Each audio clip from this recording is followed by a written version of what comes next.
I went out and shot 2 rolls of film today for a Substack article I'm working on. Oh, holy shit. That's awesome. Yeah, and it was in my hometown, which is not something I'm normally a fan of. Well, not hometown where I live now, but it's definitely Where not something I'm normally doing. where do you live now? I live by Lapeer, Michigan. Here, Michigan. I'm like 20, 30 minutes to the east of Flint. Okay. All right. I've been Yeah. through Michigan once or twice. Oh, yeah. How would you think of it? Well, I liked it. I liked it enough I want to go back. It's kind of Really? far. Yeah. Yeah. I like the yeah, it's always been kind of tucked away. I never really been able to get up there.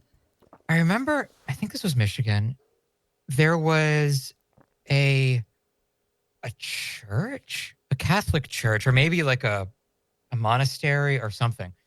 Or maybe it was a cemetery, but whatever, it was Catholic. And there was the Last Supper, like Yeah. painting, but in a sculpture, but it was just the big guy.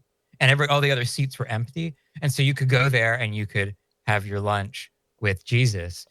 And I did. I cooked there. I had a little camp stove and I made a meal. That's awesome, man. Yeah, you like cemeteries from what I hear. I do. Yeah, that's Yeah, pretty much all I'm I grew up doing. next to one. Oh, wow, cool. I guess yeah, that's rad. I guess, right? That's Yeah, it was. it, I got over a fear of the dark real fast yeah. because we always. There was the cemetery right across from our house, and it was a decent sized one. But on the other side of that was a park, and we always used to go to the park at night to like do whatever teenagers did. And Yeah. then the cops would chase us through the cemetery on the way back. And Y- then I told Jess, and Yeah. I told Jess this story earlier, and she was laughing about it. I'm not going to say what my hometown was, but there was a porta potty, Okay. and you know the mortar style fireworks, Yeah.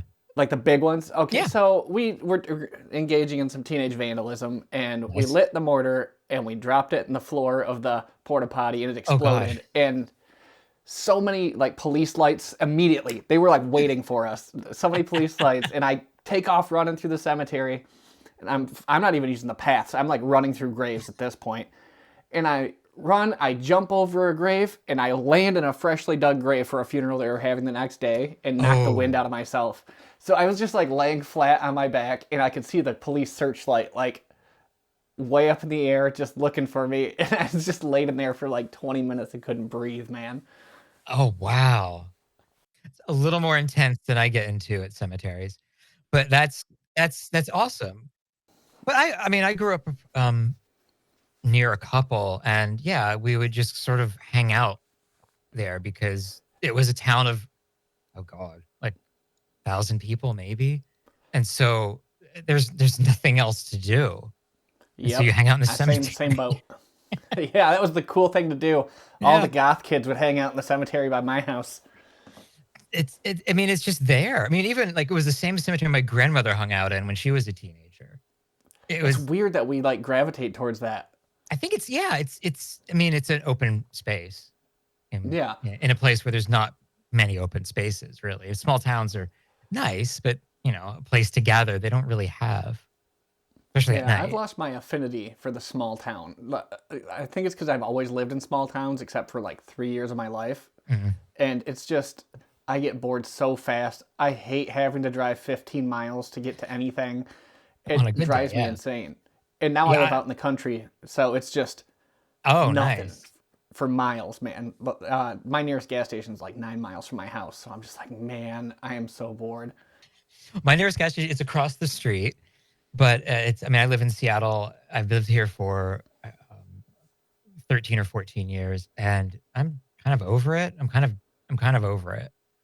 Yeah, are you Um, thinking about picking up roots, or no, I are you mean, stuck? I'm kind of stuck. I would, yeah, I don't know. I mean, I travel to a lot of small towns and a lot of like very rural places. And I don't know if I could live there at this point. It's tough. There's the It's real people tough. for one, and that is all dependent on who your neighbors are. Same with the city. But in the city, you can kind of ignore them a little better. But in the country, I grew up in the country. You can't. You have neighbors and they know you.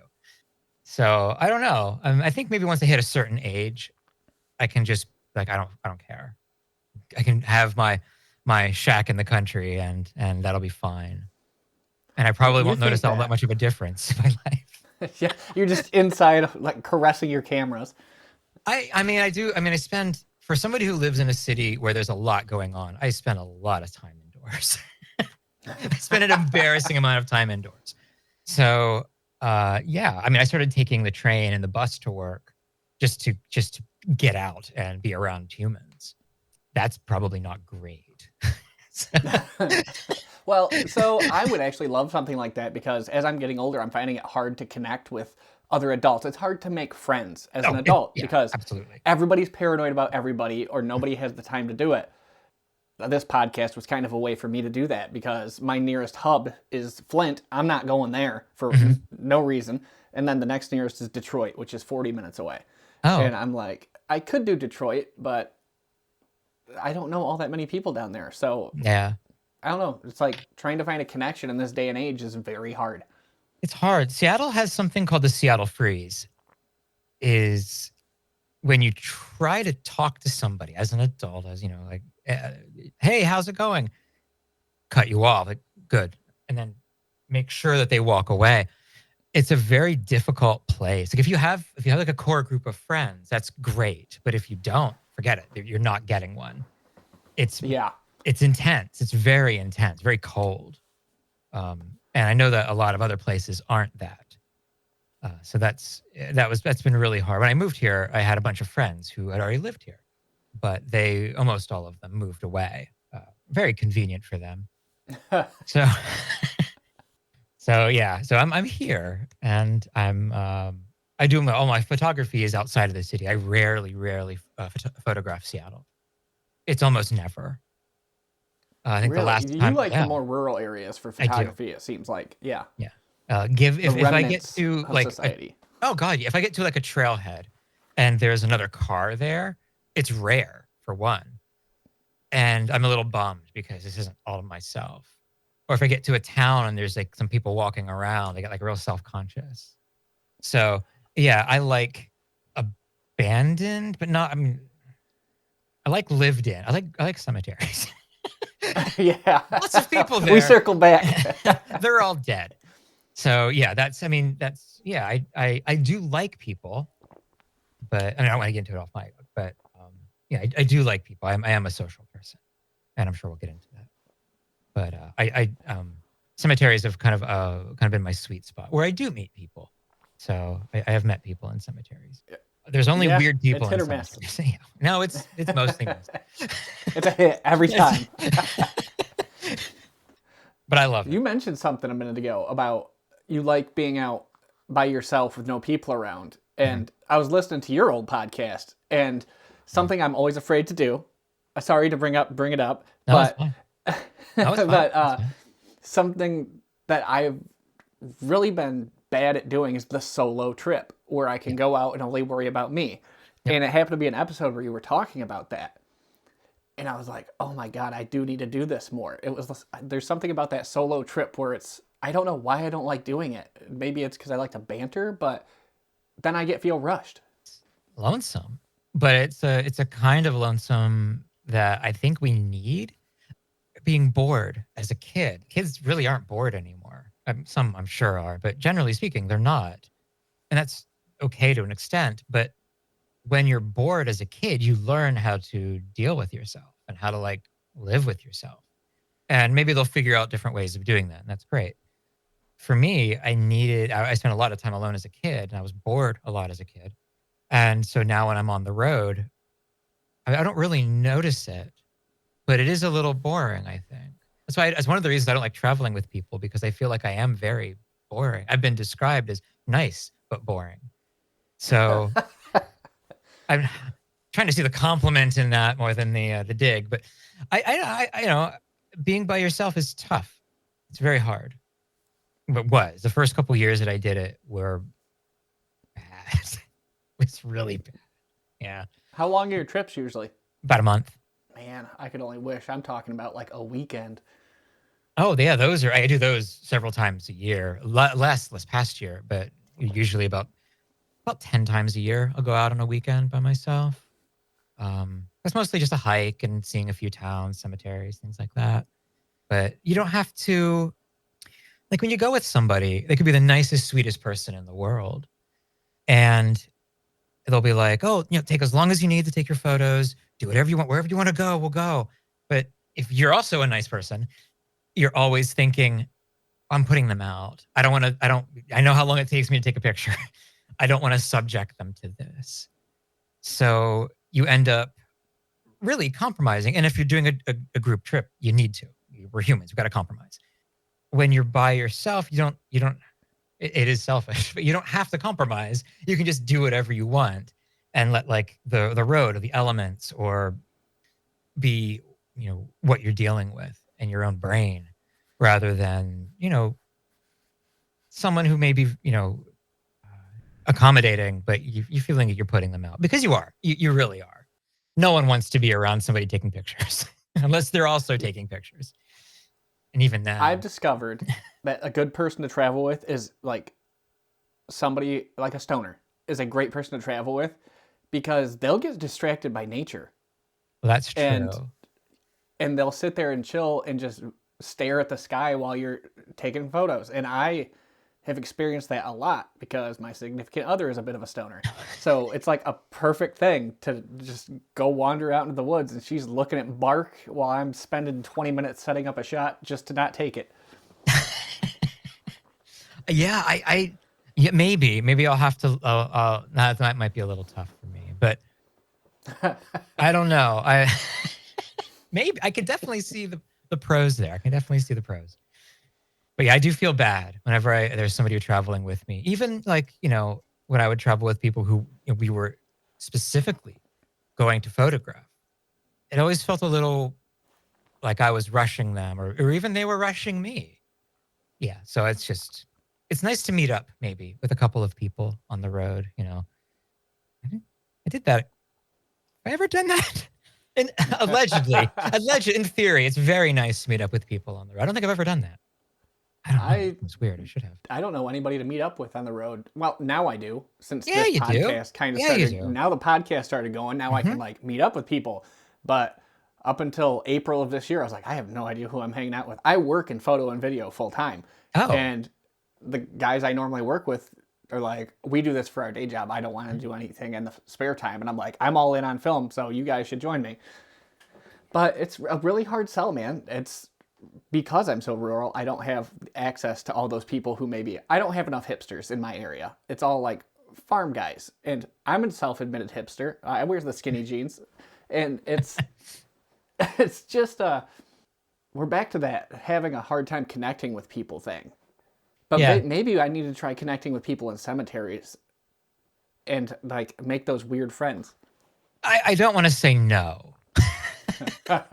There was a cemetery, my favorite cemetery, one of them, Lakeview Cemetery in Sprague, Washington. A guy there who, I mean, he's there. He doesn't quite live there, but it's really close. And he takes care of the place. He's been arrested for taking care of the place, and he still does. He's very attached to it, and which on the surface seems weird. He doesn't have family there. There's nobody. I don't think he knows anybody who's buried there. It's a very old cemetery, but he has this connection to it, and so he does a lot of mowing. He actually brings a mower, brings a weed eater, and really just goes to town. And he's I've taken photos of it before he did his thing, and while it's nice for what I do, it's nice and messy and weeds everywhere. When he's done with it for this season, it looks really nice. And the cemetery commission or whatever they're called in the county, they don't want anything to do with it. They're the ones that had him arrested. So according to him, I guess I don't know for sure if that's I don't know for sure if that's true. But he was there. He saw me in there and he was very gruff. And he was like, "What are you doing here?" And I'm like, "Man, I'm just taking pictures." Like, "Do you know anybody here?" No, just going to a cemetery, man. He's like, oh, so you just like this place? Yeah. Like, oh man, I love this place. Like, all right, weirdo, you're my kind of people. And I took his portrait. I don't take portraits. I've taken like maybe a handful in my entire life, maybe. And I took his, and we got this. We had this long conversation. He used to be the guy at some horse track. Took photos of the photo finish when it was on film. And so his job, I don't know if his job was, I think that picture is tripped automatically, maybe through light or something, through like a breaking a light, I don't know, light beam. So his job was to take the film from whatever, run it into the darkroom, develop it, and then rush it out to wherever they do the bedding. Talk about a high pressure job. Yeah, and you can't mess up. There's one photo. Maybe, I mean, he made it seem like there was one photo. So there could be like two cameras, whatever. But you don't mess up. There's no redoing. And yeah, That's faith. Yeah. But it wasn't, I mean, it was photography, obviously, but he didn't see it as, so it was just a job. You know, I pull this lever, I put this thing here, put this thing on, and then rush it out and it's done. I don't know how it works. And he was like impressed that like, well, I'm doing the other end of photography. And so it was kind of neat. It was a neat interaction. And he also had a lot of local history too. And that came in handy for a couple of the graves. That's wild. I'm still stuck on the having to go in and develop before you can get your bedding sheets. I wonder how, the unscrupulous part of me is wondering how many times there was a different photo used that could benefit them somehow. Oh, I bet they're time stamped, and I bet there's a date on it. Yeah, timestamp date. All that. There's definitely a way that you can't cheat more than the house normally does. Everything, you know, it was definitely set up. And it was in Seattle too. I don't know where it was. We don't have that anymore. As far as I know. But yeah, I'm sure it's all digital now. Why wouldn't it be? But yeah, kind of a neat thing about, you know, the thing with photography we don't really think about. Why would we? We look at it as the art form of photography, Yeah, rather than the practical uses of it, because there were many practical uses. Oh, God, X-rays. Yeah. It's just, yeah. There's so many things, and we don't even think about it. No. When I went to the dentist, I shoot mostly on X-ray film. All my cemetery stuff is on X-ray film. When I went to the dentist, he took some X-rays. I asked him, I was like, when was the last time you used film rather than digital? And he was just like, oh God, back in college, we learned how to do it. And he's been out of college for, I don't know, 20 years or something.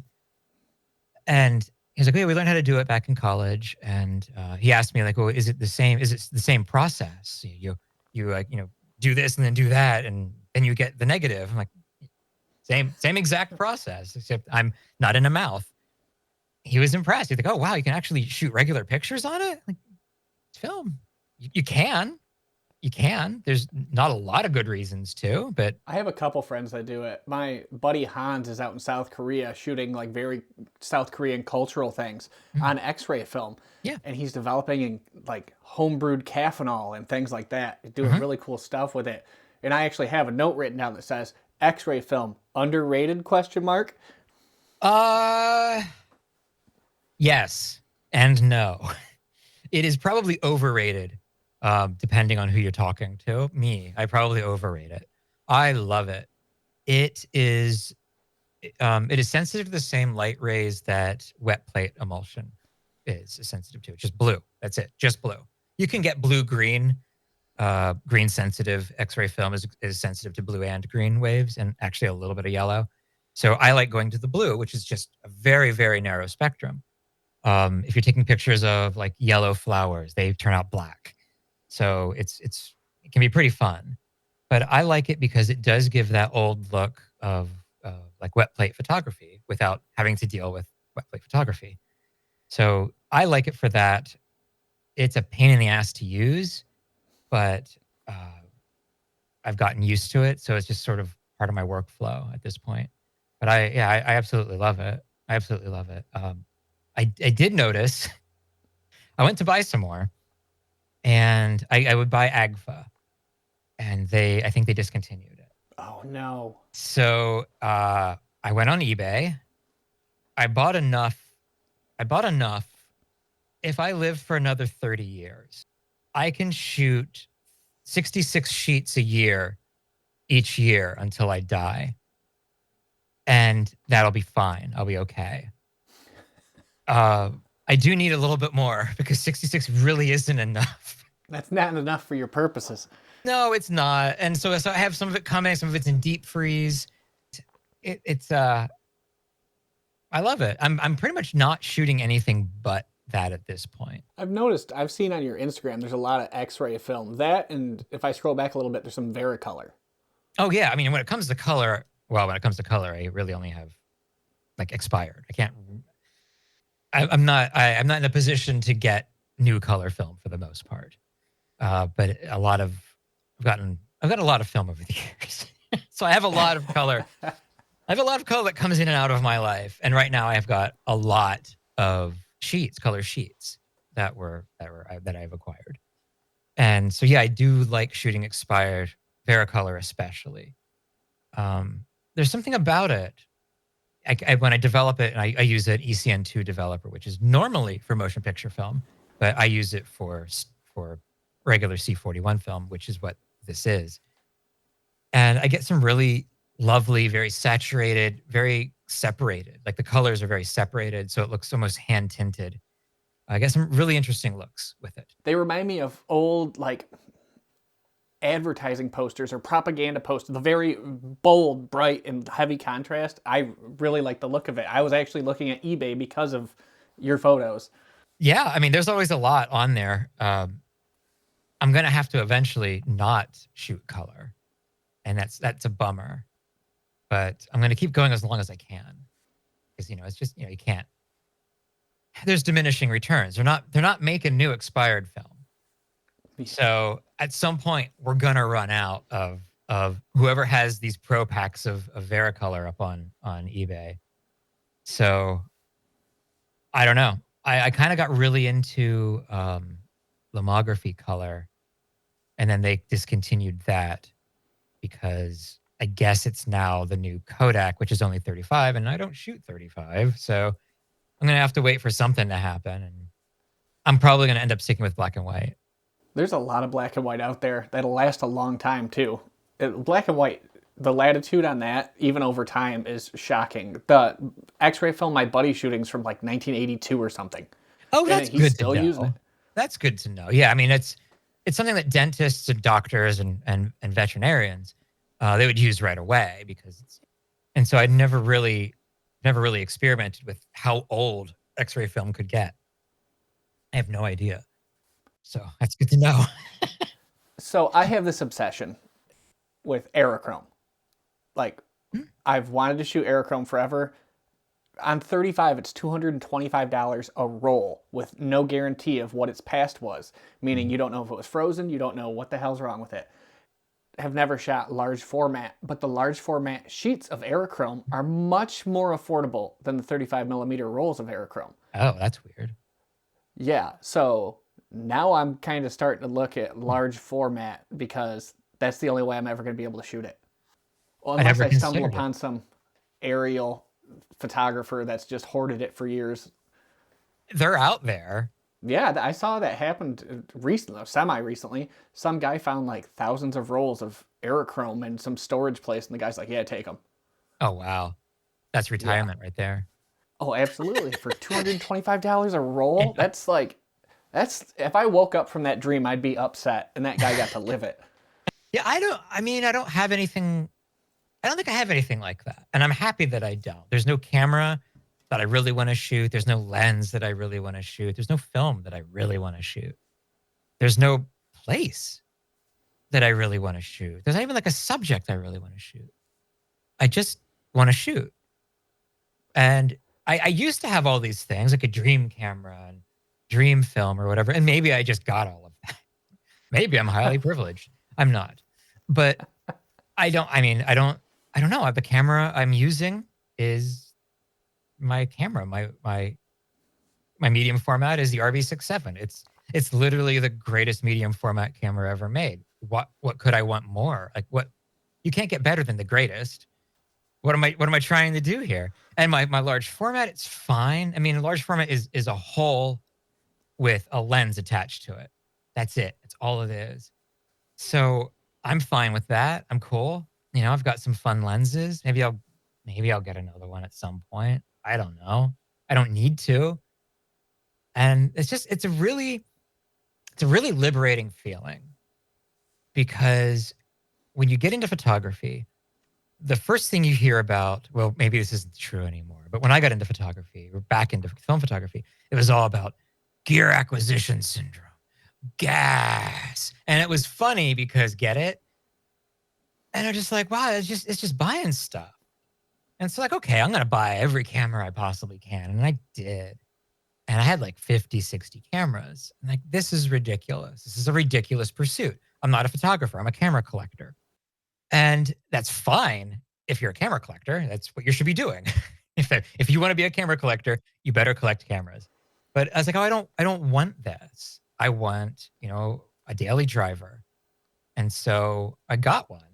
And I haven't really looked back since. I haven't had the desire just to get more lenses. I've seen folks have like a bunch of SLR bodies and like a bunch of lenses. I'm just like, nobody knows what any of those things do.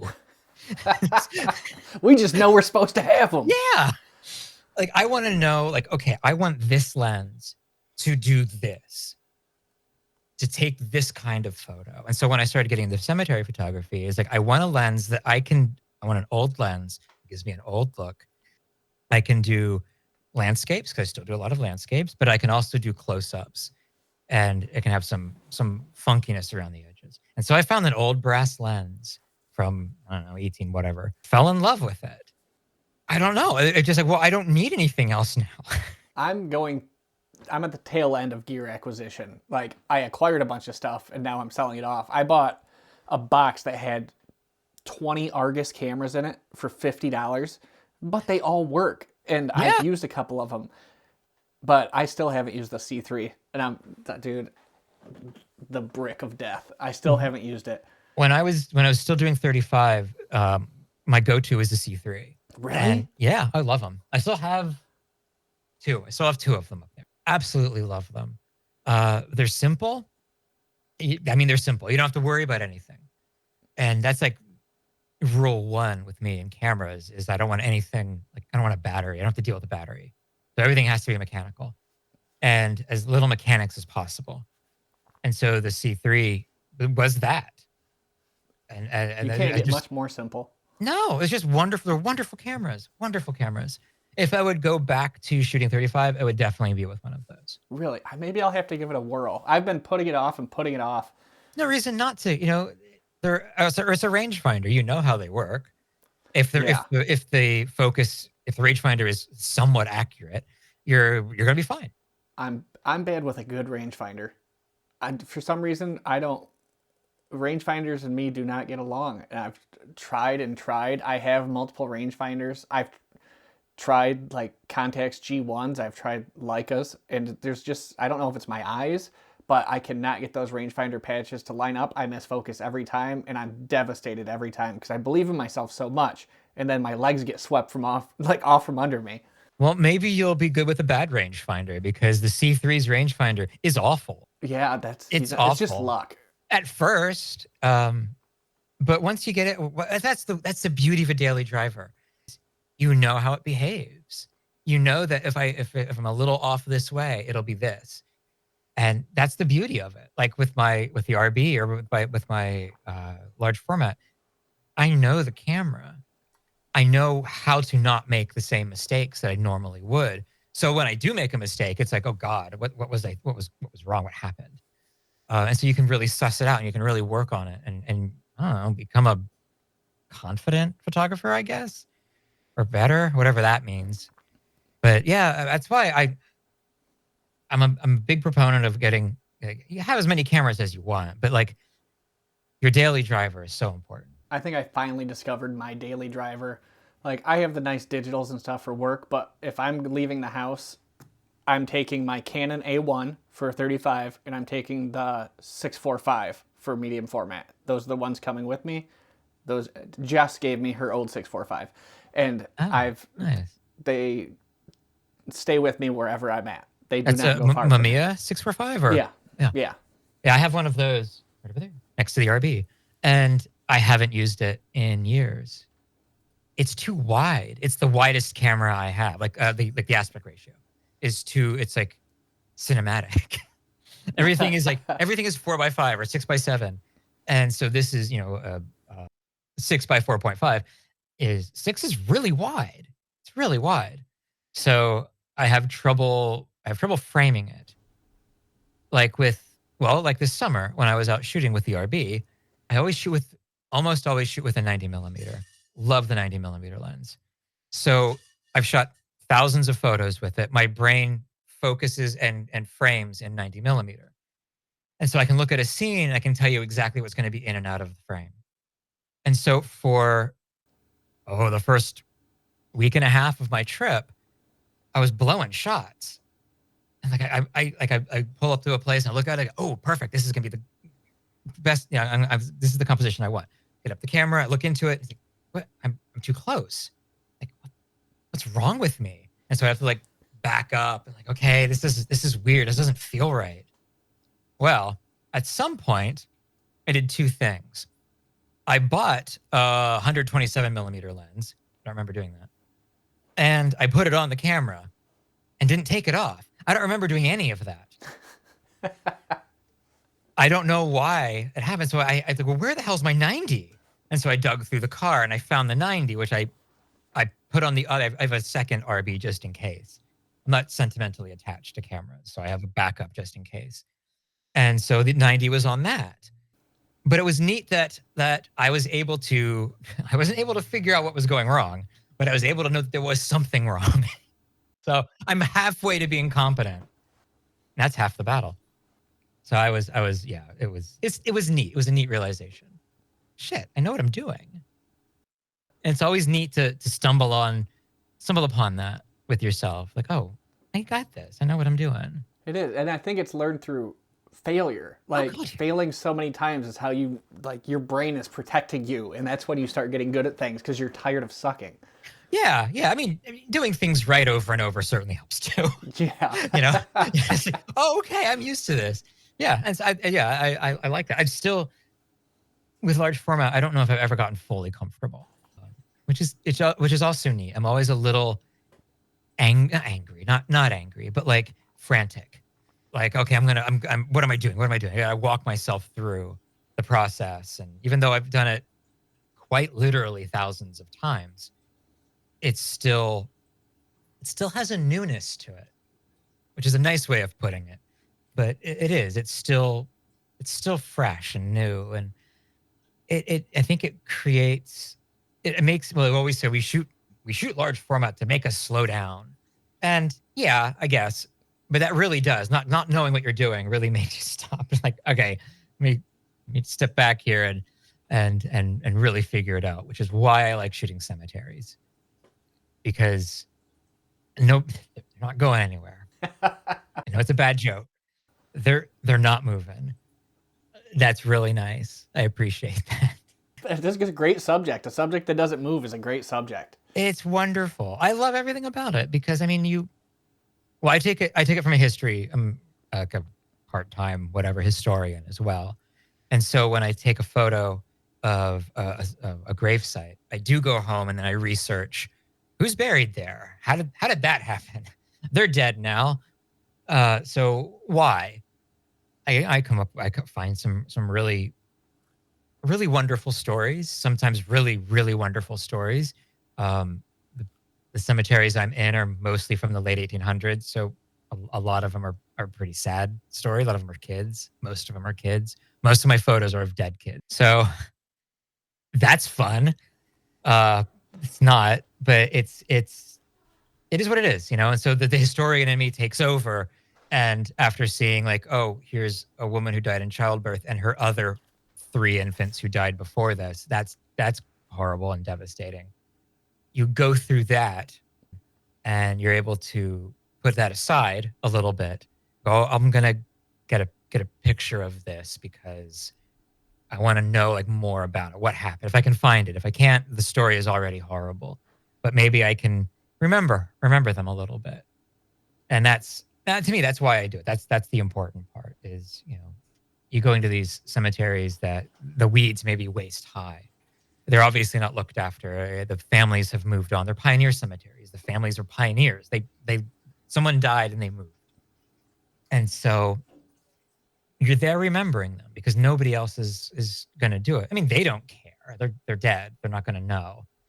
For me, it's important to, I guess, to remember them a little bit. Kind of that will be me someday. I'll be there and I will be forgotten at some day. We die two deaths essentially, our actual death, and then when everybody forgets us, when the last person who knew us dies, the last person who remembers us dies, then we're truly dead. Something that, I guess we don't need to grapple with it because we could just be oblivious. And that might be the better path to take. But when you're photographing cemeteries, it does come up, in your brain, like, oh, what happens? Oh yeah, me too. And so you do have to grapple with that a little bit. And I've really enjoyed that maybe not more than the photography, but as much as. Yeah, it's a hand in hand thing. It's the storytelling, knowing the story, what it can do for you, what it can teach you as a person. It's almost like, I don't want to say self-therapy. It's self-reflection. That's a better word. It's Yeah. the self-reflection and realization and coming to terms with mortality. And some people aren't ready for that. And I think it's a great thing that you're doing that because I think it's healthy to have that relationship with mortality because if you think you're invincible forever, there's a lot of things that you're going to miss out on because you can always do it later. Yeah. And yes, that is true. I don't think about that a lot, actually. I guess I should add that to the list. But no, you're right. You're right. I mean, we don't have very long, grand scheme of things. We don't have very long. These cemeteries, people are barely 100 years dead, and the cemeteries are nearly gone in some cases.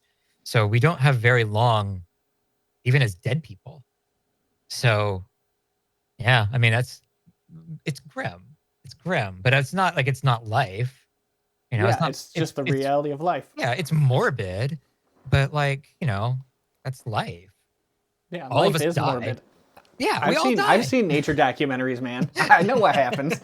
Yeah, it can be rough. It can be rough. Life is a, yeah, that's, yeah, why I do it, I guess. I need to hit more cemeteries. My stepdaughter, she's my daughter at this point. Yeah. She's 14, and anytime we go on vacation, anywhere we go, we have to find the oldest cemetery we can, and she wants to go check it out.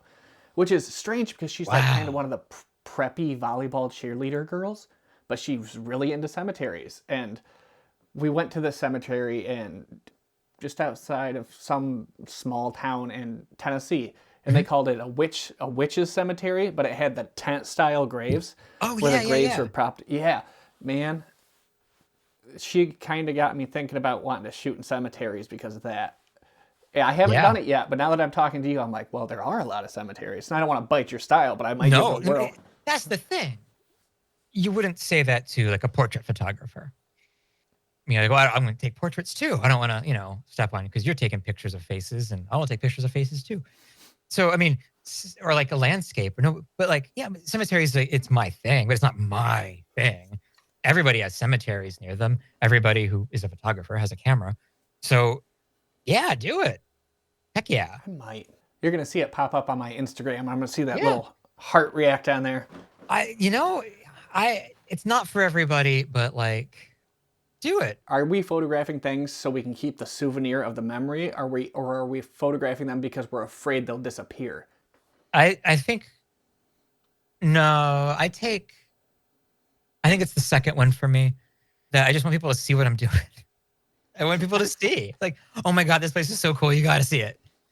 And so that it's a thing I'm working on because I like that. I like people to see it, but I shoot very wide so that people can see like everything I'm seeing. And I want to be able to get a little more detail. And so I have trouble doing that because I do want people to see like everything. That's why like when I'm on the road or like I'll do some like behind the scenes stuff because I want people to see. I want to take people along with me, not actually with me, but like. And so I think for me, it is to just show people stuff. But there'll be places that I go to that if there's not a photo there, I don't take a picture, you know? And I'll really dig the place maybe, but like I don't have a photo here, so I'm not gonna bother. Um, yeah, that happens. That happens pretty often. Pretty often. I regret sometimes, but I mean, if I don't see a photo, I don't see a photo. There's not much I can do about that. Shots willy nilly and hope something. I mean, I guess you can. You can technically do that, but I don't. Oh, there's no photo here. Let me just check out the town or whatever I am. And if I don't take one, I don't take one. It's hard for me to walk away from a place without a photo. But granted, I shoot a lot of 35 though, Yeah. so I'm a little bit more willy nilly with it. If I have my 645, I'm much more particular. But with 35s, I'll waste multiple rolls of film. It's because I self develop and everything, so I'm Yeah. just like, it's cheap for me. I bulk roll, I self develop. I'm just gonna burn through this and see what's on it. Yep. Yeah, I hated this. I hated scanning 35. That was where I hate scanning 35. I'm fine with scanning 120, and I actually really enjoy scanning 4x5. So one of the reasons I stopped doing 35 was because of just I just dreaded scanning it. Like I don't life is already pretty dreadful. So let's cut the dread out as much as possible. And so that was one of the things to go. I actually really like scanning 35. Oh, nice. I That do, works out then. and I have a very simple scanner though. It's I mirrorless scan, but I have this little 3D printed carrier that holds it. There's no fancy advance or anything.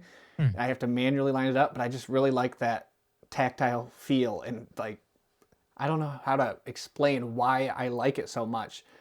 Seeing that image finally flip around and it's gorgeous or it's Yeah. terrible, but either way, I like the scanning process. Yeah. Yeah. I mean that's what I mean with when I scan it, I like I can see the negative, but I try not to look at the negatives too much because I don't know, get bummed out or you get really excited and then disappointed. Okay, negatives there, put it on the scanner, I have a flatbed. And then when it finally works and things are done, and yeah, there is that like that revelation is really fun. Um, it was just 35 was just, it was still fun with seeing the photo at the end, but all the pain in the ass with the flatbed. I never done like I don't have a digital camera, so I can't do like the scanning with a digital camera. If there's a fancy name for that, I don't know, but I can't do that because I don't have one. I'm okay with that. I'm pretty okay with that. I'm not looking to get back into 35. So yeah, that I'm just happy doing what I'm doing.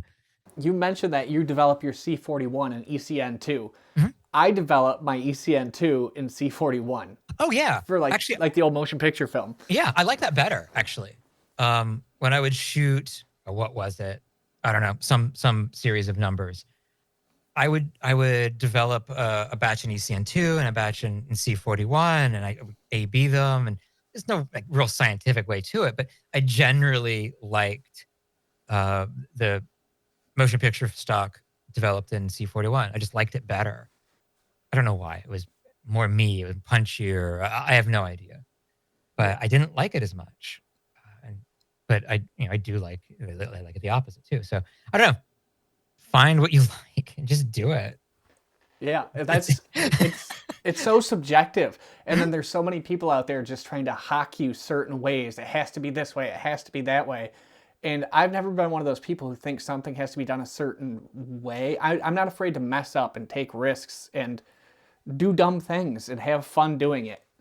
That's the neat thing about X-ray film is because there's emulsion on both sides, you need to develop it in trays. And they have to be trays with a glass bottom. Just get a plate of glass and put it on the bottom. And it takes anywhere, depending on how fast you're shooting them, really. It takes anywhere from 4 minutes to 10 minutes, or if you heat up the developer a little bit, 2 minutes. And you develop by sight. You're under a red light. You just look it up and you develop it until it's a picture. And then as soon as it's the picture, you put it in the stop bath. That's what I like about it. There's lots of wrong ways to do it, I guess, but there's no like super wrong way to do it. You know, if you're getting close, you're gonna get it. I don't know. I like that. I know that there's a lot of. You're probably talking about more like photographers on YouTube and like influencer, for lack of a better word, photographers who need to come up with ideas every week or so. And so when they do, it's like, oh, you got to do it this way because they don't have any other ideas, which is fine. But it does make photography a very mathematical thing, which of course it can be. It's just so boring. It It's just is. so It's boring. really boring. I hate seeing the technical breakdowns, the stupid stats, and just like show me how to do it once, and then I'll make a bunch of mistakes and figure out a way that works for me. Yeah. I mean, that's with like X-ray, there's a few guys that I knew who were doing it. And we were trying for the longest time to figure it out, and we just couldn't figure it out. Like sometimes it would be fine, and sometimes it wouldn't be fine. We couldn't figure it out. And then that's when we decided, like, okay, it needs to be developed under a red light, and you need to stop messing with it in the tray. Because, like, a lot of times you can put it in the tray, you can agitate a little too much, you can flip it too many times, and just stop it. Just stand there for like 5 minutes. Don't touch it. And that might work. And it was like we were doing too much. We were like, what if we did this? Give it a wash, give it like a pre-wash, a pre-soak. And if we, you know, agitated this amount of times and then, blah, blah, blah, blah. So many things, so many complicated things. And when it really it's simplify it. And we did. And now we're doing fine. We're doing fine now. It seems like it, man. I You're guess I figured producing it out. some great work. I thank you. Thank you. I'm enjoying the hell out of it. It's good that you're still enjoying it. Like, so many people ask me, like, why do you keep doing it? If, like, what's left to explore with it? I was like, well, for one, large format. Mhm. Two, there's so many different things you can do with it. It's just, I still think photography is evolving, and I think film photography is even still evolving. There's so many people like 3D printing new cameras or Yeah. building new cameras. It's crazy how committed people are to photography, and I don't really have a solid answer for why I keep doing it, even though it drives me insane. It's just There, fun. yeah, there's people creating a lot of like cameras and things like that. There's also people doing, I don't know if it's new, but different things with film photography that you don't see with well, I don't see anyway with digital. There's a whole group of women in I think Northern California, maybe some of them are in Oregon. They're just doing some amazingly beautiful photos that I would never have thought to do. And I've never seen other people do them. And they're kind of, I don't know if they're new to photography. I have no idea. They're new to me or newish to me.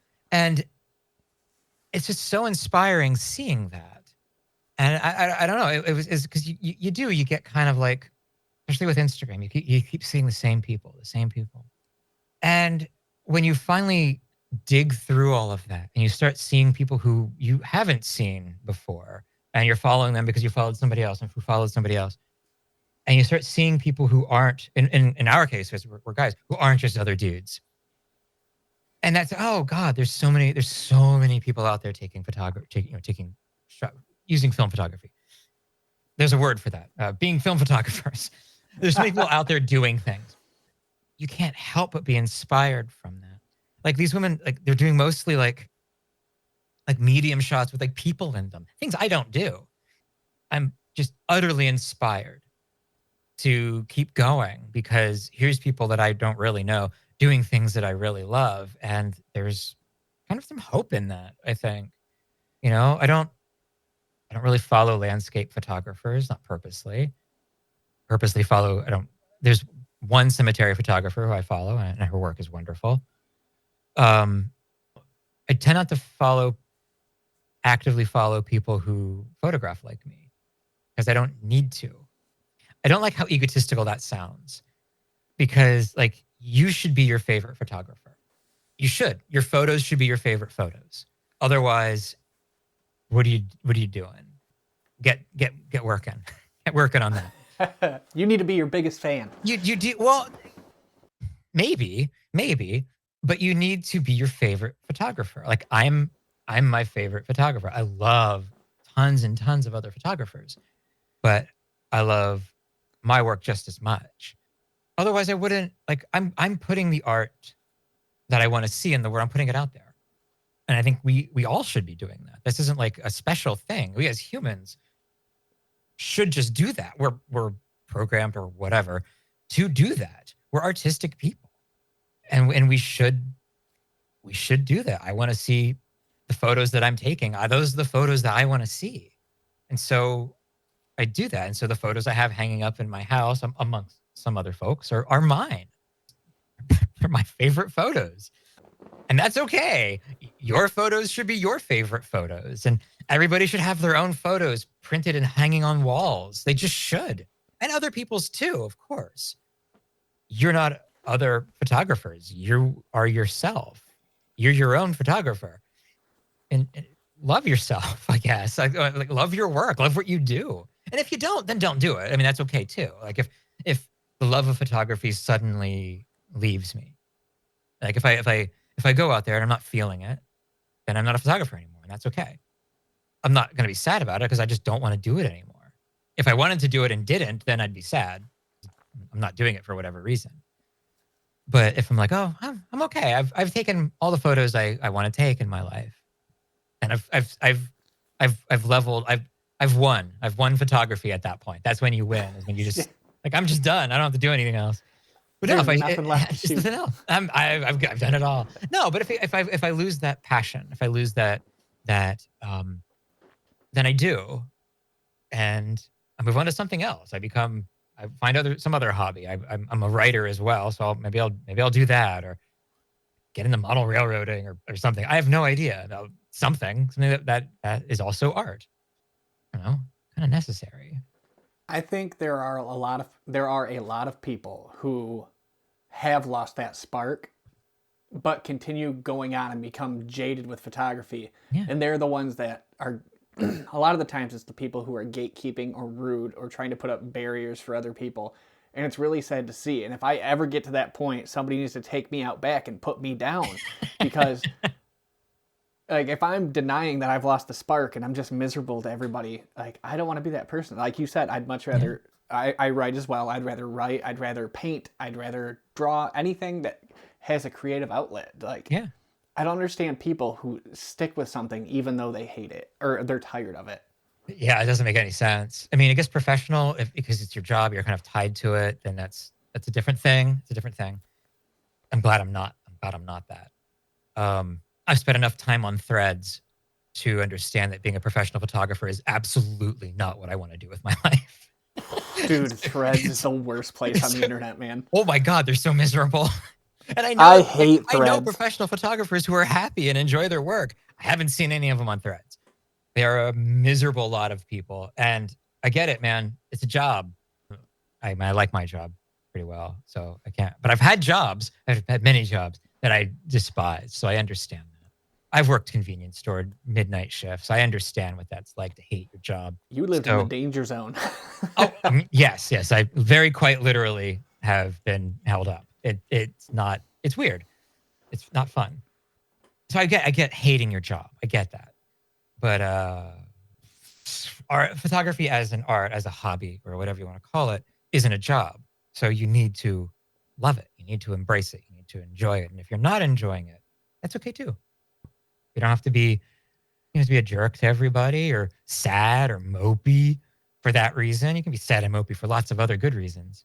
Gestures broadly. Yeah, everything going on, good reasons, but better reasons to be an artist and to bring some beauty or whatever into the world, some much needed beauty or whatever into the world. And we need to do that and that's why I take pictures of dead people. I feel like a lot of your sentences might end that way.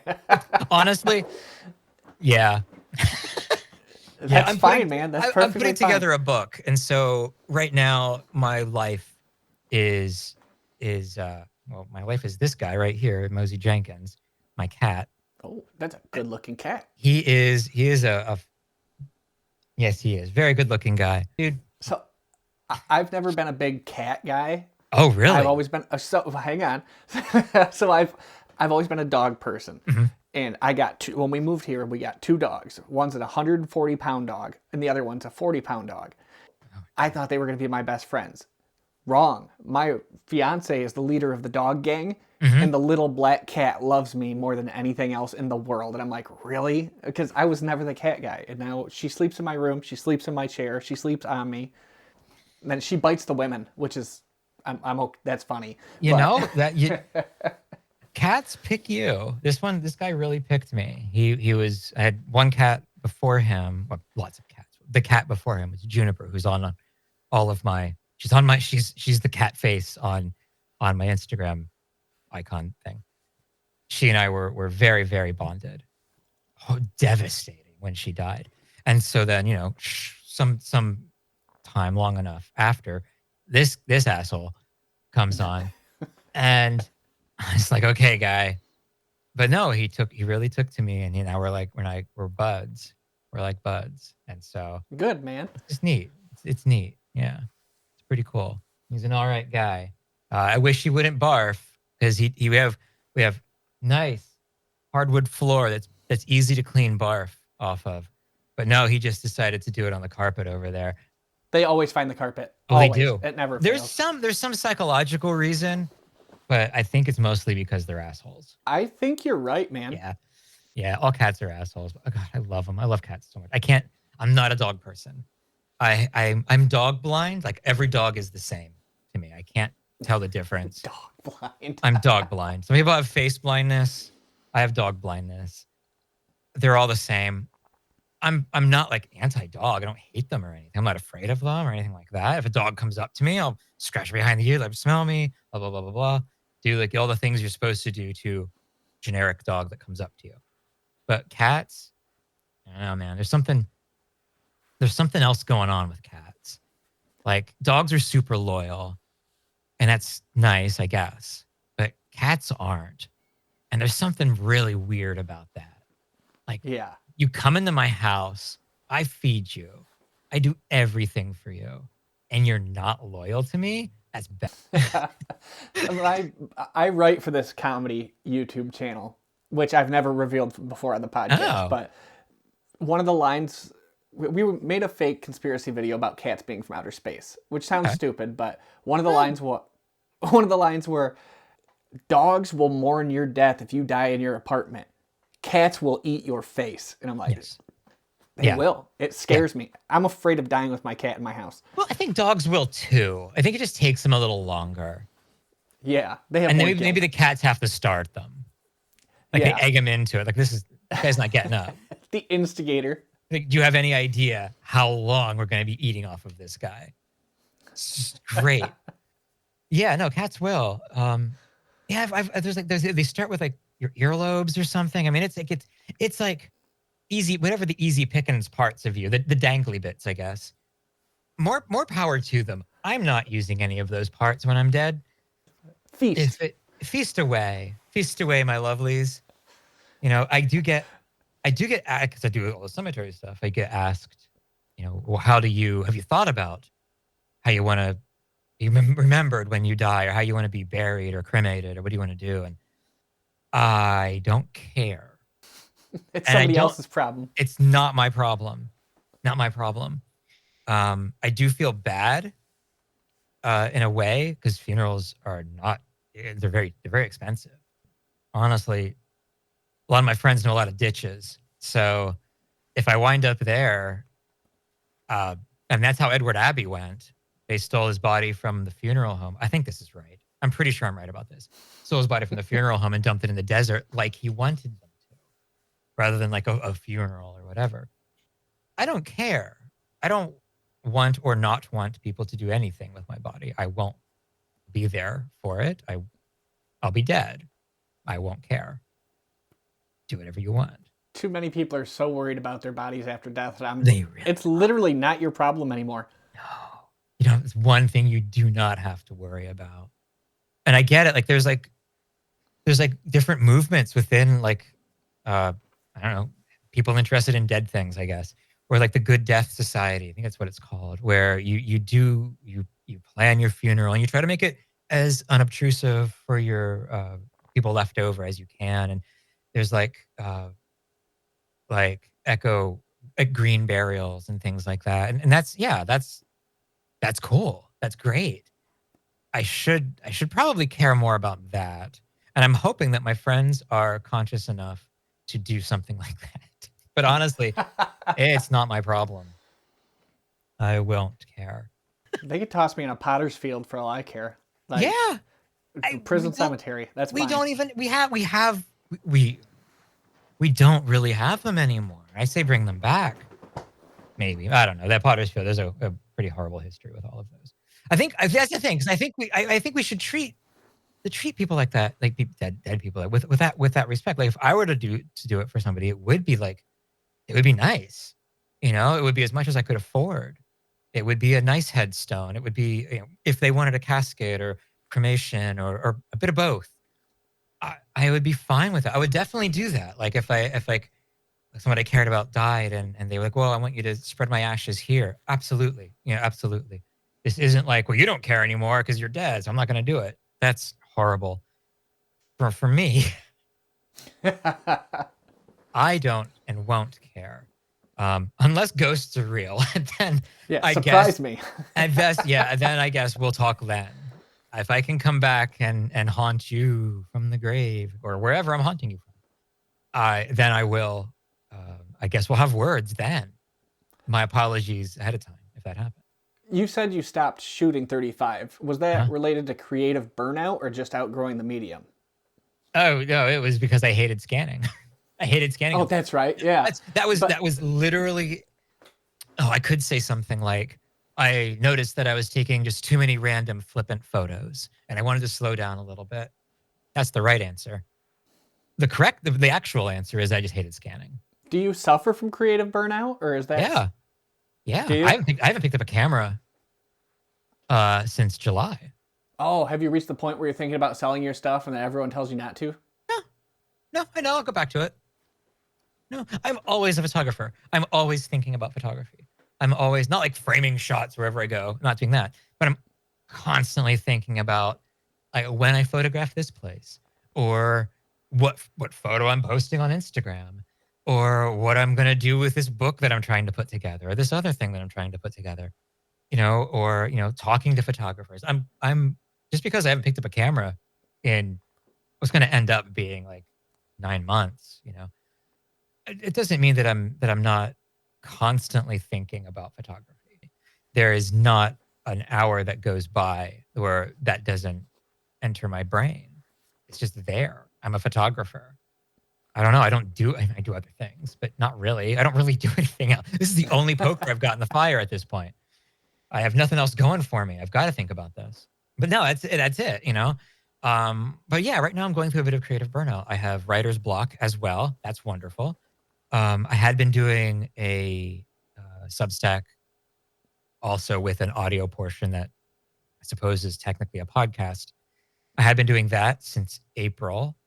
Um, and I've done it, I don't know, a couple months ago was the last one. I don't have anything to say. I just don't have anything to say.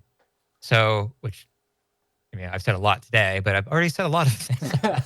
But no, there's a difference between saying, just like rattling off stuff, and writing. So I haven't had a lot to write, put it that way. I started journaling, and since I started journaling, I haven't written anything else. I'm really worried that like I can't do both. Yeah, that's a hard one to. So my Substack, I treat it like a journal Yeah. written from like a comedy perspective. Okay. Or I'll like right now I'm working on a story. This will come out after I post the story, but Okay. it's a Halloween one. It's called The Possession of Justin Allen. And it's me trying to emulate three of my friends' photography styles. They know it's happening. I'm trying to like emulate what they're doing, and it's all Yeah. about them possessing my body to take over and like shoot these things. So I like treat it as my journal a little bit and then have fun with it. It's so that takes the pressure off of me for that. My serious writing stays on Google Docs where nobody else can get to it. But Yeah. yeah, Substack for me is just I always say it's just a place I dump photos and everybody has a public journal for me. Yeah, I mean, I miss it because, I don't know, I enjoyed getting my thoughts in order. I'm not writing anywhere near the same stuff in my journal. My journal is literally just like, here's what my day was. It's not deep. I'm I don't know, it's just not. So it's a very different subject, style, everything, going from like researched, heavily edited, blah, blah, blah, on Substack to stream of consciousness. They're very different kinds of writing. I don't know. I just haven't. And maybe it's a coincidence. I have one data point. So it could be a coincidence. It's 2 data points for a coincidence. I'm hoping that at some point it starts up again, but I don't know. I guess if it doesn't, I don't know. I like doing it. I miss podcasting. I miss that. So I did a podcast for like, I don't know, 3.5 years or something, and then did this other thing on Substack. And I don't know. I like both of them, very different things. And in some very specific ways, I really miss it. In some very, very specific ways, I don't. But in all the good ways, all the good things about it, I miss. It's always the good Eventually. things you remember. Oh no, it's the bad things I remember. I have very, very vivid memories of the bad things, but I know what not to do now. So I would like to eventually do it again. But I don't know if the podcast format is even going to be a thing. I hope so. I hope so too. I really enjoy it, but everything seems to be going video now, and I'm okay with video, but like I don't know. There's something about I'm an audio editor. I mean, that's what I enjoy editing audio, and it's just not the same. Editing video is not the same. It's a very different thing. So I don't know. I'm gonna miss that if we even get another podcast, which is I probably not. I think that podcasts aren't going anywhere, and I'll look at my statistics on like YouTube or Spotify, which has the video component for everything, Yeah. and it's pretty 50-50 on people who actually watch the video and people who just listen to the audio, because apparently Really? apparently it can tell. I have no idea how they know. Like Spotify I understand, because you can just hit play and turn your phone off, it'll still go, but Yeah. I have no idea about YouTube unless they all have like YouTube Premium where they can put it in the background. But who the hell's paying for YouTube Premium? I'm not, but a lot of people are. I would think so. So I've met one person who pays for YouTube Premium. really, okay, maybe. Yeah. I mean, I've thought about it but I decided not to because I've got an ad blocker. So why would I? Yeah, why do we Sorry. I'm sorry. I hope YouTubers still make some money from the ads, even though I don't see them. I don't know if they do though. I've seen some of the bigger YouTubers analytics and paychecks from what they're getting on that, and they aren't worried about a couple ads missing here and there from everything I've seen. Well, that's good. That's good. I mean, I watch a lot of small folks too, so I hope that they. Well, I don't know. I hope they're doing okay, but maybe they don't need to be. I don't know how it works. Everything was different when I did the podcast. We didn't have to worry about just audio, and did very well for a film photography podcast. And yeah, audio only is a stupid format for photography. That's why? Why? Makes no sense. Makes absolutely no sense. But I loved it. So, there we go. Well, I mean, you could always do it with video and audio together. It doesn't have to be fancy. Like that new River. Did you use Riverside when you were doing your podcast, or did that not? No, I recorded everything onto Zooms, like Zoom H4, like the handheld recorders. Yep. And my co-host had a Zoom as well, and they sent me the files over afterwards, and I had 2 raw WAV files, and I edited them together. I edited down. It was very scripted, so it was a heavily edited podcast, and so it was a production. And so I produced. Took me about 8 hours to produce about an hour worth of material. Oh wow. Yeah, it was a big deal. I loved it. And we did very well with like Patreon and all of that. Like it was nice. We didn't lose any money. Nobody lost money here. And we didn't gain money. We didn't lose any either. We didn't lose it. It was nice. It was nice to break even. I do. Yeah, it was very involved. Like we would record like an hour and a half long interview and edit it down. I would edit it down to like 20 minutes, and then would release like the full version on Patreon for people. So it was a production. You know, it was a production. I think you excelled on the podcast. From Oh, what I've thank you. listened to of it, I think you would make an excellent podcast host. Well, I mean, You're much better on the microphone than I am. I feel very at home on the mic. I was a vocalist in a hardcore band. Hey, I did death metal.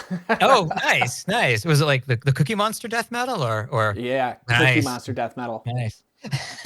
I was the screamy hardcore, like So that was a long time ago. That was another life or two ago. But I do feel very, very comfortable on the mic. I enjoy it to the point where, like, if I'm talking to, hey, buddy, if I'm talking to like a friend on on camera or whatever, I get the mic out because I don't know how else to do it. You can just use like your earbuds. Right? Because the mic's so cool. I have a processor. I need you to know that my voice is compressed. Yeah, I just wear this little lav mic. I used to have a little fake, it's a cheap podcast mic that my buddy left here. It was never plugged in, and everybody's like, wow, it looks real professional. It was just sitting there. Everything was on the lav mic. Everything. Nice. I've never once used it. You could get decent sound too. Like Yeah. lav mics are great now. And you can get like really acceptable sound. But here I am with like this, what is it, a Rode Procaster, and I have a DBX 286S processor going through a Mackie. You've got serious equipment over there. Yeah, I do. Why? It's ridiculous. So, here's my equipment. Oh, see? It's nice. It's nice. But I liked having, there wasn't, when we first got into it, and podcasting was big, but it hadn't exploded to where like there was like recorders specifically for podcasting. It wasn't anything like that. So I had to do, especially because we were doing interviews and had like incidental music going on. So I had to like man like a music thing here, and I had to deal with getting the audio from the interview and mixing it to the through the mixer and getting it onto different tracks onto the recorder. So I had to do all of that, which is so much easier now, apparently. Yeah. But so much easier. It's easier because you can use there's like websites you can go to and it just does all of that for you. Yep. Ridiculous. Well, not only that, now there's things like auto cut, which will, if you select the mic, it'll auto cut back and forth from the video. And seriously? It'll cut it all down. It'll remove all the silence. There you go. Here's your whole episode. And then you just edit it for what you want. Oh my goodness. That's really... It saves hours of work. It would. Like video editing is what I do for my day job. And I don't want to do that for the podcast because it's extra work. And that's not why I'm doing the podcast. So I use AutoCut. It's $14 a month. It saves me approximately 40 hours a month. And I'm okay with that. Yeah. Oh, wow. Wow. It makes sense. I'm going to sell you on this, getting back to the podcast thing, because Riverside, it will record everybody's stuff on their end, all the stuff on your end. It'll give you options to cut it however you want, and then you have a ready to put out product right from Riverside if you do that. I don't know what their pricing plans are because I won't pay for it, but that's such a great thing for people who want to get back into podcasting, have the budget for it, and just don't have all the extra time to put into it that a lot of people want to put into it. Yeah. There's just a lot of options now that you could look into to simplify it and make it fun instead of extra hard work. Huh. I mean, even like the one that I was doing for Substack, it was scripted because I'm reading from a script. It's just me, so it's pretty easy to edit. And if I just don't stumble over my words very much, I could knock out, which is like a 25-minute episode or whatever, in about an hour and a half. But yeah, if I had other people that I was dealing with, like a guest and like a co-host or two, and I would have to actually edit things. That would actually, wow. Yeah, that would have been handy. That would have been handy. Yeah, I But didn't even know it existed until about halfway through where I'm at now. And I was like, yeah, oh my God, this is life changing. Because I was losing my mind editing all that. Because I would manually cut back and forth from, say, your video to my video. That was yeah. all manually cut. And I'm like, man, I cannot keep up with that. No, 'cause I was wondering how that happened because I see people doing that, and I was like, well, it seems automatic. Like there's just the way that the cuts were being done. Like I'd watch something on YouTube or whatever, and I'd see it cut between, but sometimes it would have them both together, and then it would cut to one or the other. And I'm like, well, that seems like a choice that a human wouldn't make. It's not a bad choice, but it just seems like an odd place to cut that. So yeah, it's Yep. automated. Okay, that makes sense. That makes So there sense. are automated ones, but now that I hate AI, I don't like to use AI for anything. But now it's recognizing human speech patterns and it will give you Mhm. lead time into the next person and everything. Yeah. And that just comes with it, but it saves me so much time. I just Yeah. begrudgingly use it for that and that Well, alone. I mean, you're saving yourself time. You're not putting somebody else out of a job. Yeah, I mean, really, that's how you're I'm you're justifying you're it. not. I mean, you'd be I'm doing the hiring work. somebody else to do this. Yeah, it's your work. Yeah. So no, AI is. Yeah, there's a lot of really, really horrible things about AI, but there is actually some good uses. Very few of which normal people have any use for. Mostly for like research and medical stuff, and AI is amazing at that, and will be even better at that. But like for art, anything related to art, really, no. Yeah, I am firmly with you. Yeah. There's the only time I might, this is a theoretical because Okay. I don't know if I would believe this. If they came up with some kind of AI dust removal software Oh, that sure. removed dust particles in Photoshop or something, I would be so about that instead of having to hunt through manually and clean it up. I hate dust busting. Yeah, I mean, yeah, they have like my scanner has somewhat automated somewhat, and it's not great. It's not great. It's slow. It's almost easier to do it by hand. Develop, I dry, and I immediately scan. And you dry it. You get most of your lint when the film is wet. Yeah, So like you need to make sure you're in a place that's not very dusty. And so that's it really. I mean, you're the biggest part of dust removal is not getting dust. Dry in a really nice place and scan right away. You'd be mostly pretty good. Yeah, and shoot larger formats, then the dust won't matter as much. yeah, I did a little better. It's true. Especially if you're only going to post it to Instagram, it barely matters. Like if you shoot like 4x5 and you don't do a dust removal, nobody, unless it's like a huge cat hair, no one's going to see it. And even then, like scroll, scroll, scroll, like scroll, scroll, scroll, like no one's going to notice it. They're barely noticing your pictures. They saw pretty colors. They double tapped their thumb. Maybe it was an accident. We have no way of Yeah. knowing. But it feels good, even if it was an accident. When I see a little heart pop up, I'm like, oh, give me the good brain chemicals. It is nice. Yeah. And it is. I mean, no, and that's true because it is nice. It is nice when people like our stuff. There's nothing wrong with that. We enjoy people liking our work. And we just like they should enjoy other people liking their work. Everybody should, you like something. That's a good thing. That's a rare thing, to really like enjoy, like, oh, wow, I really enjoy this photo. That's a big thing. It's a big thing. It's like a part of you. And someone's like, oh, I really like that part of you. And that's kind of neat that like, I mean, no, it's very automatic and people do just go through it and like it. But when somebody like even puts a little fire emoji or whatever, there's like they took the time to at least do that, even though it's kind of lame to just put a fire emoji. I get it. But like they could have chosen not to, you know? Yeah, they interacted. They That's more interacted. than 99%. The algorithm could have decided not to show them the photo, like that usually does. Very few people get to see our stuff. So when somebody does see it and someone likes it, and especially when somebody comments on it, that's a big deal. That's a big deal. I think it's okay to like that. I know that myself. I need to comment more because I know people do enjoy any comment. I think I need to do that more. But my thought, I don't really dabble in the imposter syndrome thing, but I may have a little bit when it comes to why the hell would they care what I say? Oh, I think Like a lot of people would care what you say. I just don't. I cannot. come up with a good reason. And like if I see a photo, I have a hard time thinking of something to say on the fly more than I really like this. And maybe that's enough. But also it immediately goes into why would anybody care?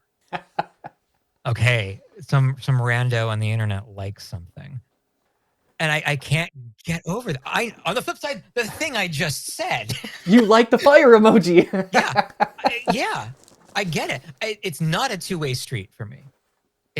I love it. Ooh, that sucks. I love it when people compliment me, but I won't compliment them. And that's what that boils down to. And that sucks.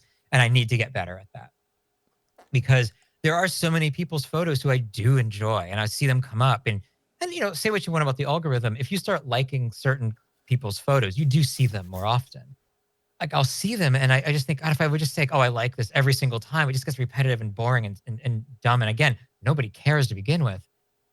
And I think I really need to start doing that because I think it does matter when you see something beautiful, something you like. There's enough to complain about. Very, very legitimate complaints. But we don't also compliment each other enough and like each other's stuff enough, I guess.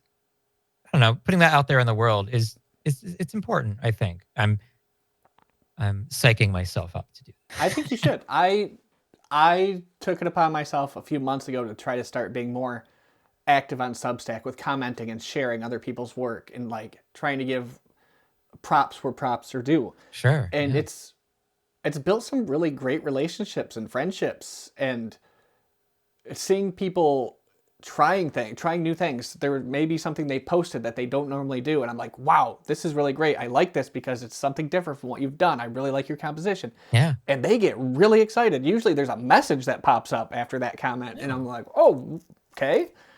Nice. And it's just really nice to see people supporting each other like that. Yeah. And I'm tired of the social media anger and rage bait all the time. Oh, God. Yeah. So like you said, I'm trying to put those good things out into the world and seeing more of it, especially on Substack.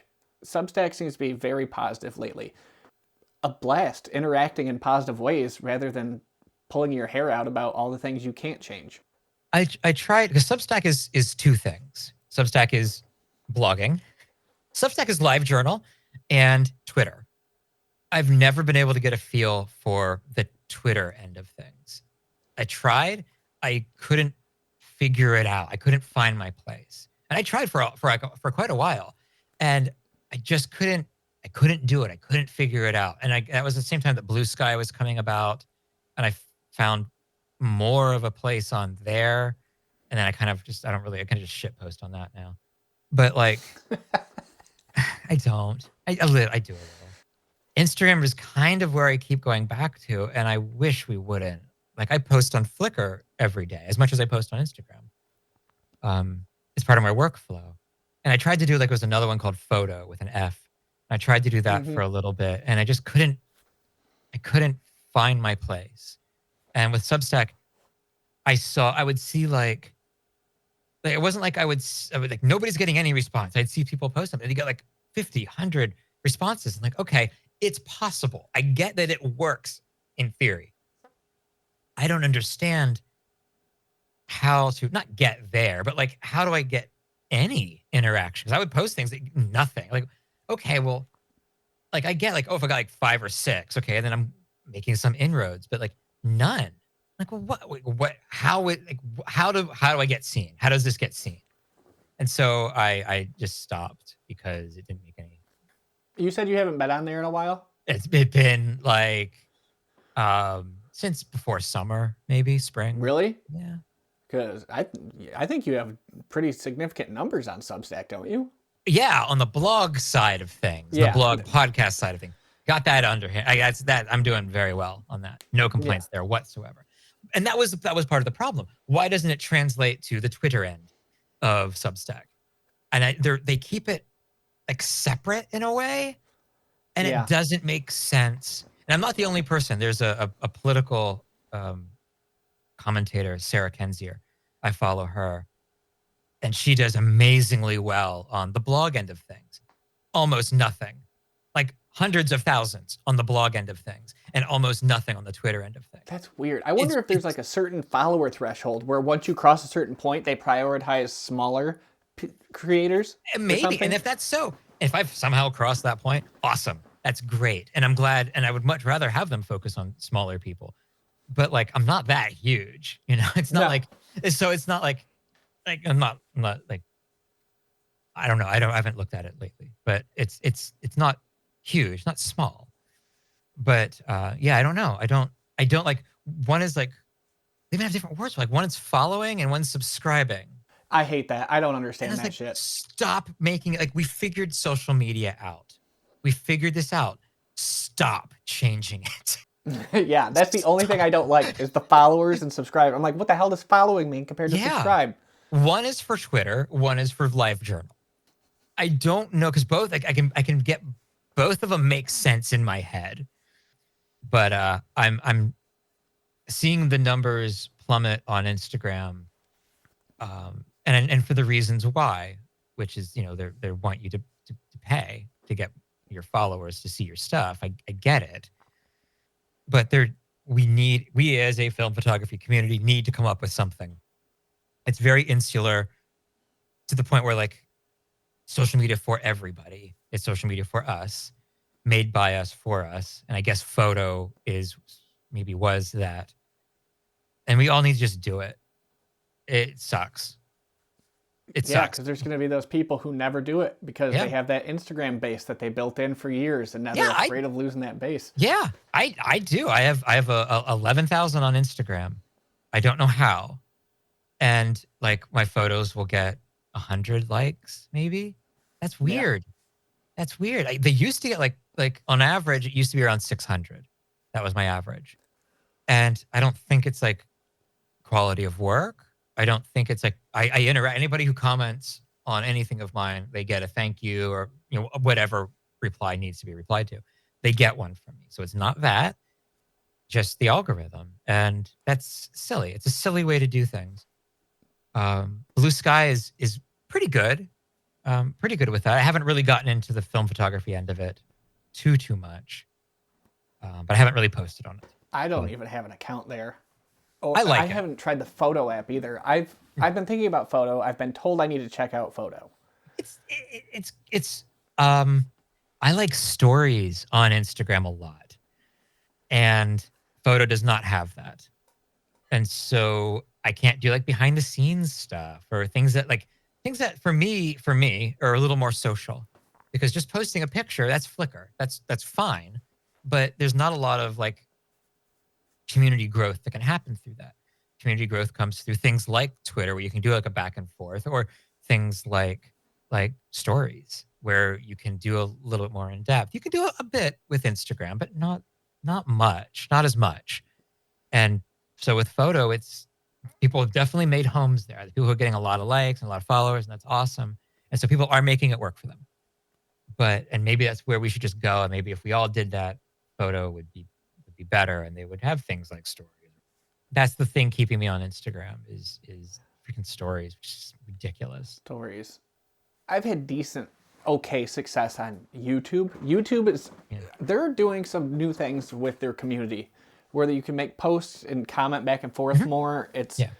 That's kind of cool. But on the other hand, it's YouTube. They're just as bad as every other algorithm. Yeah, it's not great.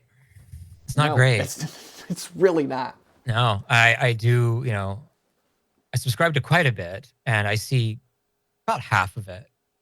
And I have to dig for the other half.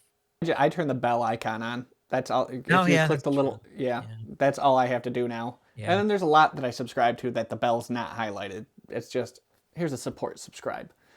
Because they want that 1,000 subscribers and 4,000 watch hours before you can make a dime off YouTube. Oh, that's true. Yeah, that's true. Yeah, most of my YouTube is not photography, oddly enough. I don't think any. Really, anything I regularly watch is photography on YouTube. For me, YouTube is political commentary and comedy. That's pretty much it. It's pretty much where I am with it. And there's things like, there's a couple of linguists I follow. I'm really into linguistics. and etymology. So there's some etymologists that I follow.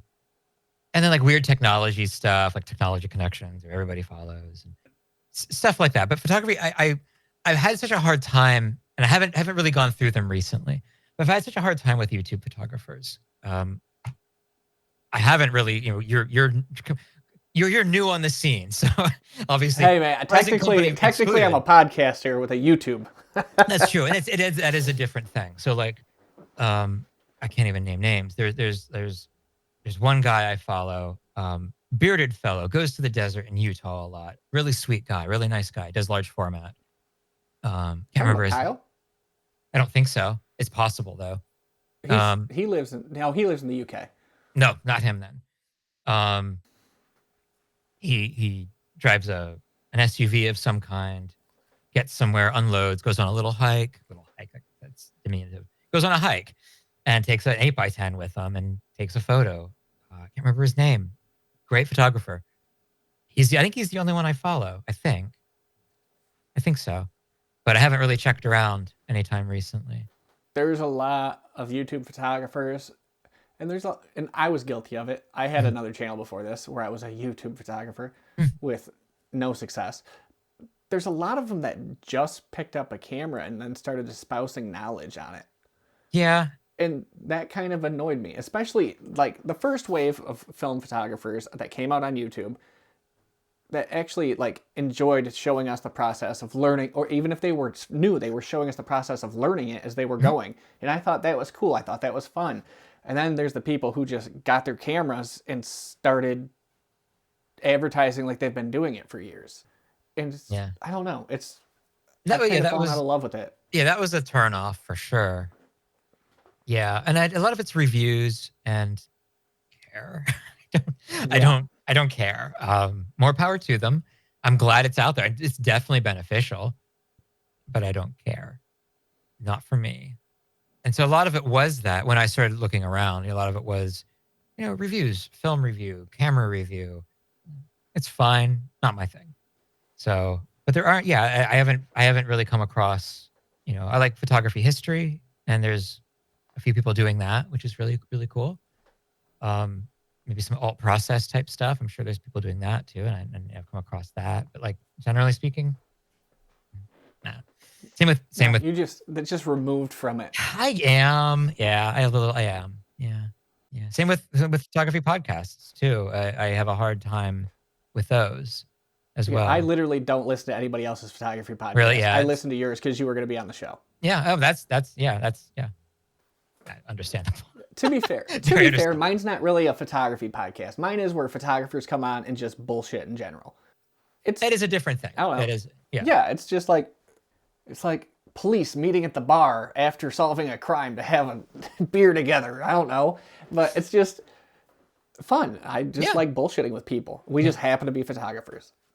Yeah. And I have a hard time talking gear. Obviously, I haven't really talked gear. And so I have had podcasts of, I've been on podcasts and they have wanted to talk gear, and I'm very deficient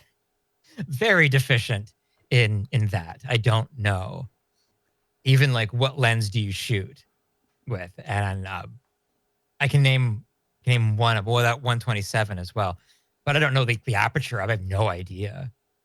No idea. It's probably like 3.5, maybe 3.9. It's possible. And like the works 90 for you though. Yeah, the 90 that if it works, that's all you care about. I don't know what the 90 is. It's 3 something. I don't know. Like the brass lens that I have, that's weird. That's just the weird apertures on that. They have a different scale. So it goes from like 1/24, I think, but 24 is actually 64. So it's a different thing. And 12, I think, or 1, I think is 12. So I had to learn that. But like my other one, I've got this is it a Voigtlander? Not a Voigtlander. I don't know what it is. Some German name. Hey, buddy. And I don't know what the aperture is.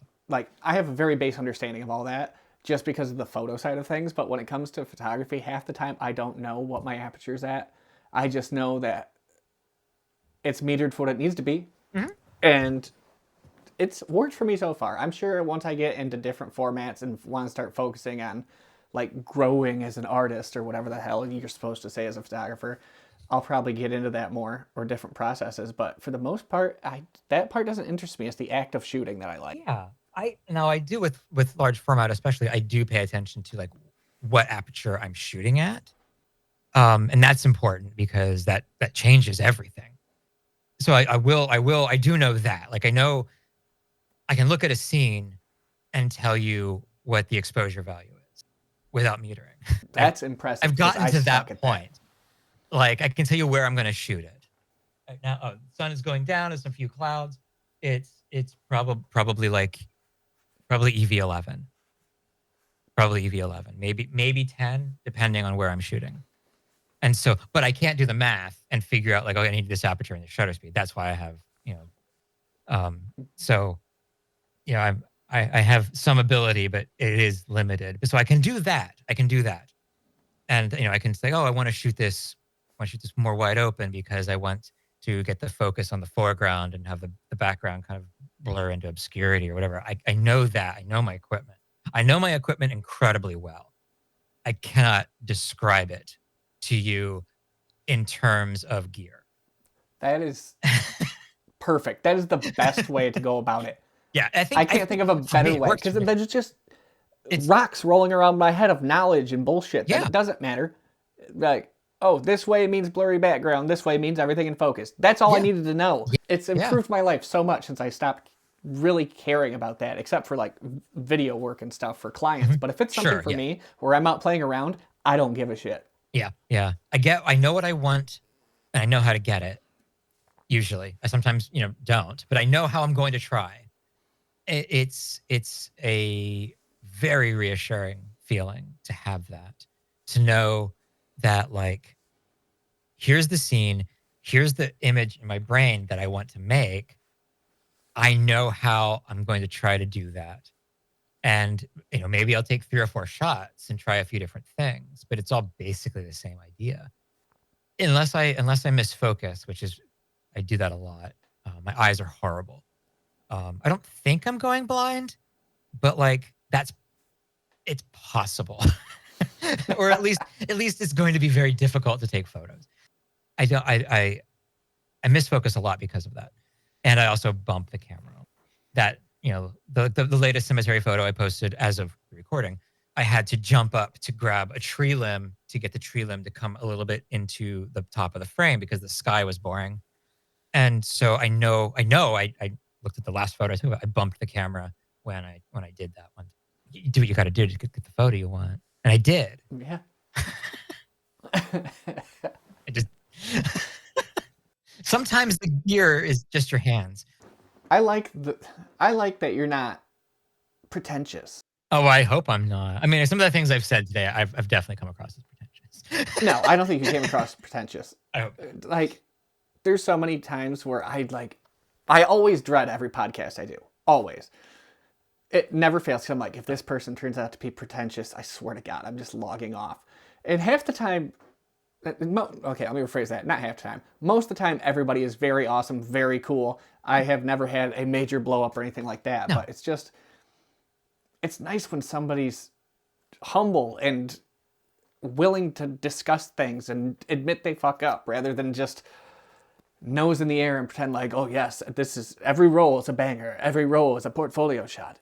No, I mean, you definitely have more hits than misses when you do large format because you are so careful because it's expensive and it's time consuming. So I think that's part of it. Not every single thing I take is, half the shit I take is shit. And the other half of the shit I take isn't as shit. Or something like that. There's a George Carlin reference somewhere close to that. Shit and stuff, I think was his thing. And so, yes, half the stuff I take is shit and half the shit I take is stuff. I try to focus on the stuff that I like. I fucking know. But yeah, I'm trying I don't know where I was going with that. But the less time you spray and pray, the more good shots you're going to take. And the less money you're going to waste. And the less time you're going to waste. And so even if it doesn't have to be large format. That's just a crutch. You can do it with 110 if you really wanted to for some reason. You could frame up a shot like really like I'm only going to take 1 or 2 exposures of this scene. And so I'm going to really explore the scene before I even put the camera to my face. And I'm really going to look at it and like, what do I want to see out of this? What do I want to do with it? You can do it with any camera. It doesn't have, you can do it with your phone. There's no real reason to do it with your phone, but you can. And really like figure out what you want to say with it, what you want to do with it before, exposing it. And so that when you do expose it, you're not second guessing yourself and go, oh, well, maybe from this angle, I could do something a little different. No, you won't. That other angle is shit. Don't do that. You've already figured it out. Trust your gut. I don't know. Maybe it would be better, but you're not going to know because you're not going to take the picture. But just take less pictures. Take fewer pictures. I don't know what the fewer pictures. Take fewer pictures. Spend less time taking many pictures. I don't know. Take fewer pictures. Stop wasting fucking film. Be more mindful or whatever. I don't know. Stop taking so many photos. The new thing that everybody's saying is to always shoot with intent. Intent is the buzzword of the last 6 months that's going around. And I can as opposed to accidentally taking pictures? I think the way they're talking about intent is the way you just explained it, where it's just like, so. I think so, but I like the way you explained it better, because when they're talking about shooting with intent, I'm like, well, I don't know what the hell that means. It's a therapy word. It's a therapy word, and they're great in therapy, but like outside of therapy, you just sound weird. Yeah, I mean, take fewer pictures, be more intentional, I guess, and be more thoughtful. Figure out what you're trying to do. Like, you like this. Well, you sure do like this empty basketball court with a basketball hoop on the end of it. Figure out why. Figure out why you like that. And if you do, more power to you. Take the picture you want to take. Take one picture. Think of all the time you'll save scanning. Or if you have, a lab developed, think of all the time you'll save going through the pictures at the end. And like, oh, I've got this one picture. This is good enough. Are you going to wish you had more? No. Like I unless you like really blow it, then you will. There are some caveats here. Like if I take a picture, well, I mean, I travel. So if I'm in Kansas and I take a picture of a gravesite and I've totally botched the picture, I won't know till I get home. And so when I develop it and go, oh, well, I botched that picture, I can't just go out and shoot it again. So I have to be okay with that. I'll sometimes do a safety shot if it's like a really important, like there was a grave in Arkansas where there was a nice cemetery with Confederate flags all over it. Nice cemetery. And up on the hill behind this tree, there was like a weird little like half clearing. I'm like, okay, what's up there? I walked up there and I found that was where the big air quotes colored section of where the slaves were buried. The enslaved people were buried. And so it was pouring rain. I got my camera out and I took like 8 pictures because it's raining. Something's going to go wrong. And my lenses were drenched. I was soaked. It was a downpour. It was intense. But I got the picture. I got 4 of them that didn't work, but I got like 4 good pictures out of it. So sometimes you do need to take a good, a good number of pictures. And I didn't take any of the bastards in the other part of the cemetery. They can burn in hell.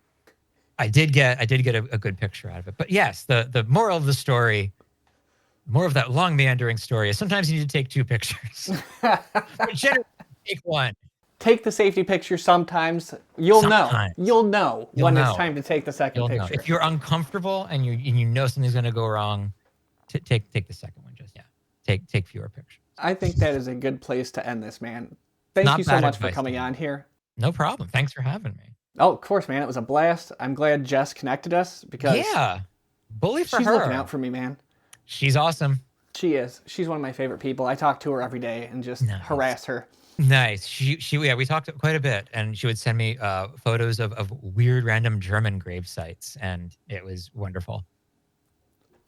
Yeah, I'm getting different pictures. It's always like the stuff she's like, does this look like shit? And I'm like, no, it looks great. And she's like, oh, perfect. All right, man. Well, I'm going to let you go. Thank you so much for coming on. It was a blast. And I'm sure we'll see each other around Instagram. And Oh, I'll yeah. probably invite you back on at some point because you More than like being happy. on the mic. I enjoy it. I enjoy it quite a bit. All right. Thanks again, man. Thanks a bunch.